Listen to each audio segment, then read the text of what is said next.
মেলায় আসতে হয়, মেলায় আসলেই খেলা খাওয়া শুরু। আজ চলে গেছিলাম রাসের মেলায়। দিনটা ছিল মেলা শেষ হওয়ার আগের দিন। মেলা শেষ হওয়ার আগের দিনও খুবই ভিড় ছিল। মেলাতে আসতে কার না ভালো লাগে, বিশেষত তো মেয়েদের বেশি ভালো লাগে। কিন্তু আমিই যাওয়ার টাইম পাচ্ছিলাম না মেলায়, তাই জন্য মেলা শেষ হওয়ার আগের দিন আমি একটু গেলাম ঘুরতে। এই মেলাটা হয় মধ্যমগ্রাম থেকে নেমেই স্টেশনের কাছাকাছি। আর দুর্ভাগ্যবশত এই মেলাটা আর এইখানে হবে না, এই বছরই লাস্ট, তাই এই মেলাটা চলে যাবে মধ্যমগ্রাম চৌমাথার দিকে। ছোট থেকেই আমি এই মেলাটা এইখানেই দেখে যাচ্ছি, বাট একটু মন খারাপ লাগছে যে এটা অনেকটা দূরে চলে যাবে। যাই হোক, আর কি করা যাবে।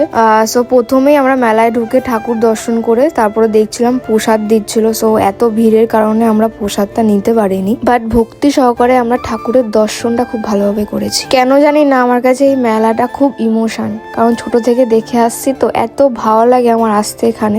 আমি না আসলেই আমার এক মন খারাপ হয়ে যায়। যে কিছু কিনি বা না কিনি, এই ঠাকুরদের দর্শন তো করতে পারি, তাতেই আমার মন ভরে যায়। তারপর ঠাকুর দর্শন করে এই টুকটাক ঘোরাঘুরি হচ্ছিল। এই দেখো সস্তা লাবুবু। মেলা থেকে সেরকম কিছুই কেনা হয়নি, দুটো কানে কিনেছিলাম, তার ক্লিপ নিতে ভুলে গেছি। যাই হোক, এই নাগরদোল্লা, ও মাগো, আমার খুব ভয় লাগে দেখলে। আমি কোনোদিনও সাহসই পাইনি এই নাগরদোলায় ওঠার। মেলা থেকে সেরকম কিছুই কেনা হয়নি, বাট ওই ঘোরাঘুরি হয়েছে, একটু খাওয়া দাওয়া হয়েছে। আমরা একটা পাওভাজি নিয়েছিলাম, ভেজ পাওভাজি ছিল, বাট খেতে খুব টেস্টি ছিল। পরে ঘুগনি আর ডিম সিদ্ধ খেয়ে এইখানেই আমার মিনি ব্লগটা শেষ করলাম। তোমাদের মেলায় যেতে কিরকম লাগে সেটা আমাকে কমেন্টে জানিও। তাহলে আজকের জন্য টাটা।